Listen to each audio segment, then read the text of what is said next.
이 헬기 문제잖아요. 헬기 이송 문제. 예.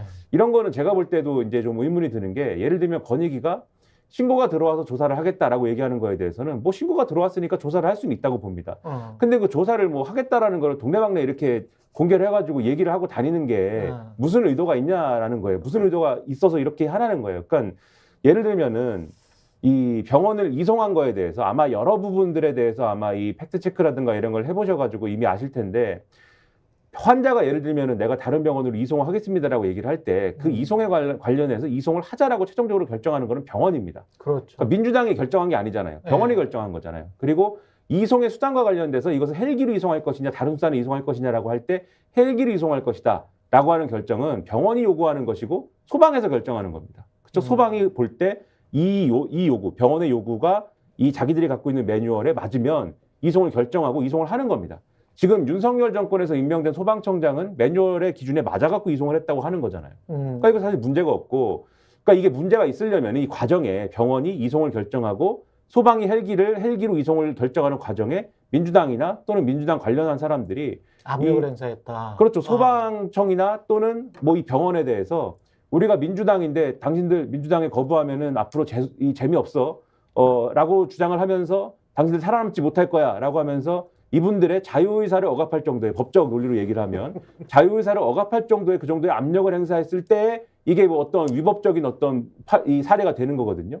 근데 그런 사례가 있었으면은 지금 이 문제를 가지고 몇 날 며칠을 언론이 보도를 했는데 이렇게 보도가 안 됐겠습니까? 지금 그런 얘기는 하나도 없는 거잖아요. 그렇죠. 이송한 거에 대한 의료계의 문제 제기라든가 뭐 고발을 했다 이런 게 나오는 것이지 그런 정황에 대해서 얘기가 없는 거지 않습니까? 그러면은 제가 볼 때 권익위가 이거 신고가 들어와서 조사를 하는 거라 하더라도 조사를 하면 하는 것이지 이거를 우리는 공식적으로 조사를 하겠습니다 라고 밝힐 필요는 저는 없다고 보거든요. 그런데 이렇게 밝힌 것에 대해서는 의도가 뭐냐라는 거에 대해서 배우의 의도가 있는 거 아니냐 이런 지적에 대해서는 민주당이 충분히 그런 주장을 할 만한 상황이 아니냐 이런 얘기 안 나올 수 없는 거죠. 저는 사골국도 한 번을 끓여 먹어야지 몇 번이 아마 이른바 이재명 리스크를 자꾸 부각시키려고 하는데 제가 보기에 한 500번 끓인 것 같아요. 몇백 번 온갖 사람들 압수수색하고 구속영장 청구했다 또 기각되고 전 난리가 났었는데 제가 보는 시점은 강서구청장 보궐선거를 기점으로 국민들이 한 번 민심을 보여줬다고 생각을 합니다. 그러니까 이재명 대표 좋다 싫다를 떠나서 정권이 너무 그렇게 막 나가지 마라는 신호를 줬는데도 불구하고 계속 권익위를 통해서라던가 검찰을 통해서인가 방송통신위원회를 통해서 언론 타협하고 야당에 대해서 뭔가 흔들려는 시도를 보내는 것 자체가 정권이 오히려 국민들의 분노를 일으키는 요인이라고 보고요. 특히나 이 권익위는 김건희 여사 명품 가방 수수 의혹부터 제대로 국민이 알고 싶어 하니까 수시로 그러면 밝히십시오. 지금 어떻게 조사를 하고 있는지 안 하고 있는 건지 안 할 거면 어떻게 되는 건지. 저는 권익위의 그 입장문에서 제일 어이없는 게 국민의 알 권리라고 얘기를 하는데 국민들이 정말 궁금한 것은 그 부분이 아니겠습니까? 사실은 이재명 대표 헬기 이송 논란은 소방청장이 발표로서 사실은 일단락 시켜야 되는 거죠. 그러네요. 그러니까 좀 엉뚱한 데를 자꾸 짚고 있다 보니까 정부가 야당을 탄압하고 온갖 기관을 조사해서 야당 대표를 흔들려다는 의심이 크고 있다 이렇게 해석을 합니다. 오히려 경찰이 물청소 그렇게 빨리 하고 그 다음에 그 피해 젖은 와이셔츠 같은 경우도 소각해버리고 뭐 이런 것들도 뭐 그런 식으로 이제 따지면 하나하나씩 물고 늘어지면 그게 오히려 더 이상하게 보일 수는 있어요. 그러니까 지금 문제가 되는 것은 본질이 경찰 수사의 부실 수사라고 하는 것이 초점이 지금 흐리고자 하는 의도로 보여져요. 자, 경찰이 결국 뭡니까? 우리가 다 이 수사 과정을 국민이 다 지켜봤단 말이에요. 그렇죠. 근데 결국은 뭔가 이재명 이 테러범이 국민의힘 당원 출신이고 태극기 부대라는 사실이 경찰발로 공식화시키는 것에 대한 부담이 있었단 말이에요. 그러다 보니까 선택적으로 정보를 공개하고 그거는 팩트죠. 국민의힘 출신이고 그렇죠. 태극기 부대 같은 생각을 가지고 있는 사람이다. 자, 그러다 보니까 경찰 입으로 그 이야기를 못 하니까 당적 공개도 안 하고 뭐 이를테면 테러범의 어떤 동기라든가 또 배우라든가 이런 부분에 대한 철저한 수사가 이루어지지 않게 된 거란 말이에요. 결국 경찰이 철저한 수사를 통해서 국민적 의혹을 제거해 주는 게 역할이라면 이번 경찰은 완벽하게 정무적 판단을 한 거란 말이에요. 어떻게 경찰이 정무적 판단을 합니까? 그건 정치인들이 하는 거지.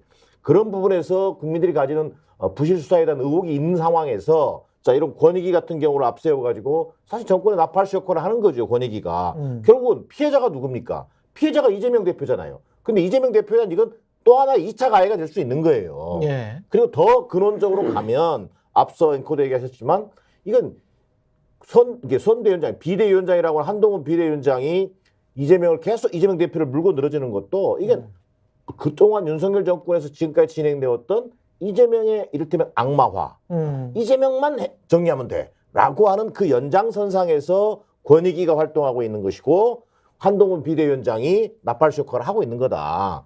저는 그런 면에서 지금 중요한 것은 경찰 수사에 대한 전면 재수사를 통해서 이번 사건의 어떤 범행 동기라든가 목적, 배후 또 국민들이 궁금해하는 것들을 철저히 낱낱이 공개하는 것, 이것이 지금 본질이지. 뭐 헬기 이용 이미 그 소방당국 다 입장을 내놨지 않습니까? 이런 걸 가지고 문제 삼으려고 하는 것은 앞서 얘기했던 것은 이재명 대표만 물고 늘어지겠다라고 하는 그 연장선에서 진행되고 있는 것이다. 저는 이렇게 보여집니다. 그런 것들이 많이 보입니다. 사실 뭐 한동훈 비대위원장 취임 일성도 나 불출마하겠다 뭐 이런 것들, 그 다음에 그 불체포 특검 포기하는 의원들 공천 주겠다, 이것도 다 이재명을 겨냥한 그렇죠. 걸로밖에 보이지 않잖아요. 근데 이제 국민들이 뭐 이렇게 구별을 하기가 좀 쉽지 않은 식의 레토릭, 수사 이런 것들이 많이 보인다는 게 300명 국회의원을 250명으로 줄이겠다. 이것도 그 정치인들 꼴 보기 싫은데 저거 하는 게 나을 것 같아. 역시 뭐 좀 개혁적이야, 신선해. 뭐 이렇게 충분히 비춰질 수 있거든요. 그러니까 한마디씩 그 툭툭 던지는 것 안에 그 오래된 저희가 있지만 그럼에도 불구하고 그거를 그냥 쉽게 믿는 사람들도 많을 것 같다. 그런 생각은 들어요. 그러니까 좀만 생각해 보면 예. 이제 그게 잘 뭐 이해가 안 되는 논리인 건데 예. 뭐 줄일 거면은 뭐 50명 줄입니까? 그냥 300명 다 없애죠. 그리고 사실 대통령 국정수행 지지율도 낮은데 대통령도 없애죠. 뭐 그 대통령제에 대한 문제의식이 많은 거 아닙니까? 대통령도 없애고 그리고 사법부에 대한 불신도 많지 않습니까? 뭐 사법부도 없애고 다 없앱시다 그러면 이렇게 얘기하면 언론에 대한 불신도 많은데 언론도 그렇죠. 다 뭐 없애고. 언론도 없애고 다 없애면 되지 않습니까? 불만이 있어서 그거에 대한 대책이 없애는 거다라고 하면 그러니까 사실 이렇게만 생각해봐도 이 논리는 사실 이해가 안 되는 것이고, 그리고 우리나라가 인구수 대비 국회의원 숫자가 너무 많아가지고 전 세계적으로 봤을 때 너무 많아가지고 그 많은 것이 문제가 되는 그런 나라도 아닙니다. 오히려 적으면 적었지. 선거제도를 어떻게 바꿀까에 대해서 여러 가지 고민을 할 때 항상 문제가 되는 게 의원 수가 너무 적어가지고 이게 선거제도를 어떻게 바꿀까에 대한 이런 여러 가지 옵션이 고려를 할 수가 없다. 나머지 옵션을 이게들 논란이 되는 거거든요. 그러니까 오히려 정치학자들은 국회의원 수만 갖고 얘기를 하면 오히려 늘려야 된다고 얘기를 하는 입장이에요. 다만 국민들이, 정치인들이 너무 이제 정치인들에 대한 신뢰가 없고 그러다 보니까 정치인 숫자를, 이 국회의원들의 숫자를 늘리는 거에 대해서 화를 내고 분노하기 때문에 오히려 국회의원 숫자를 줄이고자 하는 거에 대해서는 속이 시원할 수 있어요. 그리고 그렇기 때문에 늘리고자 하는 얘기를 오히려 못하고 있으니까는 줄이자라고 하는 거에 대해서는 이제 속이 시원할 수 있는데, 이게 그러니까 전형적인 포퓰리즘이다라는 거예요. 이게 300명을 250명으로 줄인다고 해서 국회의원들이 뭐 달라지겠습니까?